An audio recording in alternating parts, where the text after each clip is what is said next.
ध्यान रखनी रहती है। एक तो लेपन करना रहता है, जो बीमार रहे हो, जो परिवार के सदस्य सबसे ज़्यादा कष्ट जिनको रहते हैं वो लोग जरूर करें।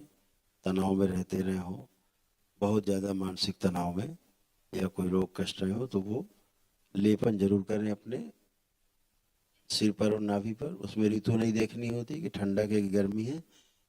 ये लेपन सिद्ध है बाबा माँ के द्वारा, ये महा औषधि है। इसकी लेपन मात्र से आपके तमाम नर्वस सिस्टम और नस नाड़ियाँ शुद्ध पवित्र होती हैं, ब्रेन की सूजन जाती है। जितने भी रोग संसार में है, बुखार से लेकर के कैंसर तक, वो मस्तिष्क में जो सूजन है उसी के कारण ही बनते हैं। तो इस सूजन को नष्ट करना है। इस सूजन को नष्ट करने का उपाय अभी पृथ्वी पर नहीं है, ये बाबा माँ की कृपा से ही संभव हो पाता है। अभी तक ऐसी कोई औषधि नहीं बनी है जो बाहर से लेपन करके आपके मस्तिष्क की सूजन को नष्ट कर दे।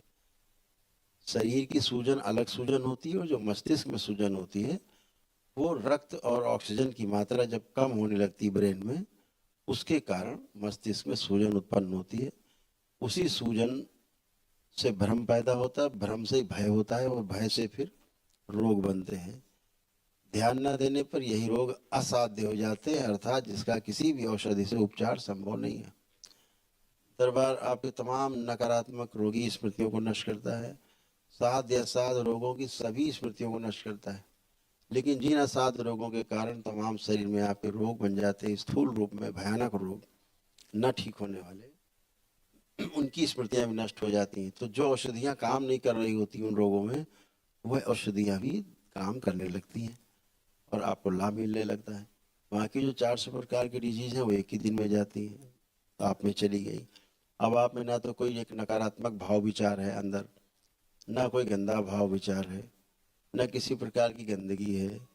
आत्मविश्वास सबका बढ़ा हुआ है, सबको लग रहा है हम खूब जम के काम करना, अच्छे से काम कर पाएंगे। ये दरबार ने आपको किया है। सभी के प्रति एक अच्छा भाव है, परिवार में एक दूसरे के प्रति अच्छे भाव आ रहे हैं, खराब गंदे भाव नष्ट हो गए हैं। चिड़चिड़ापन, गंदगी, घर से भागने का मन होना, अकेले रहना, देखने का मन नहीं करना, देखते ही चिड़चिड़ शुरू करना, ये सब नष्ट हुआ है। तलाक कराने वाली स्मृतियां नष्ट हुई। बच्चों की पढ़ाई लिखाई का अच्छा हुआ है। तो सभी दरबार ने किया है।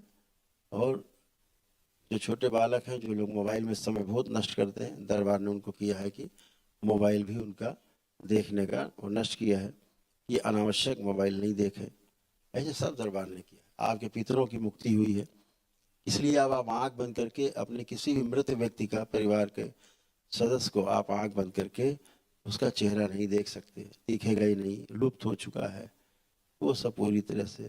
काल सर्प दोष आपका नष्ट हो चुका है, कोई काल सर्प दोष नहीं बचा। प्रमाण क्या है उसका? प्रमाण ये कि आंख बंद करके देखेंगे तो कोई भी एक जिंदा सर्प आपको चलता हुआ नहीं दिखेगा।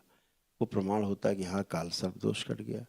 तो पितृमुक्ति का भी प्रमाण है कि किसी पितृ का चेहरा नहीं दिखेगा, और काल सर्प दोष कटने का प्रमाण है कि कोई सर्प आपको चलता हुआ जिंदा नहीं दिखाई देगा। ये दोनों ही प्रमाण हैं आपके पास। स्मृतियां रोगी नकारात्मक नष्ट हो गई, इस बात का प्रमाण है कि आप अच्छे होके बैठे हैं सभी लोग। तो आप सभी लोग इस बात का ध्यान रखें कि लेपन जरूर करना है। दूसरा, अपने घर में सिद्ध अगियारी जरूर रखें, ज़्यादा से ज़्यादा मात्रा में रखें लेकर के। मेरे द्वारा जितने भी लाइव कार्यक्रम कराए जाते हैं, चाहे अनुष्ठान हो चाहे संकल्प हो, उनको साथ में जोड़ने के लिए घर में तुरंत एक अगियारी जलाई, और मैं जो कार्यक्रम कराता हूँ उसमें जुड़ जाएं, बैठे देखें, या जो करने के लिए कहा जाए वो करें। उससे आपके तमाम जो दरबार से जुड़ते हैं और संकल्प आपके पूरे होते हैं, जो भी आप वहाँ प्रार्थना करते हैं। शनिवार मंगल तो वैसे जला लेना चाहिए आपको, शुद्धि या पनीर है। कोई कार्यक्रम हो घर में तो ज़रूर जलाइए। यदि फैक्ट्री, दुकान, प्रतिष्ठान है, ज़्यादा लोगों का आना जाना है तो रोज़ जला लेने से अच्छा रहता है। तमाम लोग आते जाते हैं, उनकी रोगी नकारात्मक स्मृतियाँ, उनकी गंदगी, गंदी आँखें जो छोड़ती हैं गंदगी, वो सब छूट जाता है सबका। धीरे धीरे बहुत लोग आते जाते हैं तो ढेर बन जाता है। रोज़ का रोज़ साफ़ होता रहे, जैसे रोज़ का रोज़ हम घर के 5 पोछा लगाते हैं, झाड़ू लगाते हैं, साफ़ रखते हैं, ऐसे ही सूक्ष्म जगत में भी है गंदगी होती है, बाहरी आती जाती रहती है। शुद्धि सफाई हो गई तो रोज़ की रोज़ गंदगी साफ़ होती रहती, तो आपके कार्य व्यापार में रुकावट नहीं आती है। ये बात ध्यान रखें। बाकी कोई गलत पूजा पाठ से नहीं जुड़ना, जैसे पहले जुड़े रहते थे, वही नकारात्मक ऊर्जा जिसको आप जानते नहीं, वही आपको तंग करती थी। जितना आपने प्रयास किया बचने का उससे, अनुष्ठान पूजा जब किए उतने ही फंसते गए। क्यों? गलत ऊर्जा जब है तो फिर आप कुछ नहीं कर सकते, शुद्धता नहीं आ सकती, पवित्रता नहीं आ सकती। अभी आप बिल्कुल पवित्र होके बैठे, तो एक एक करके आते जाएं, फिर आपसे वार्ता होती जाए।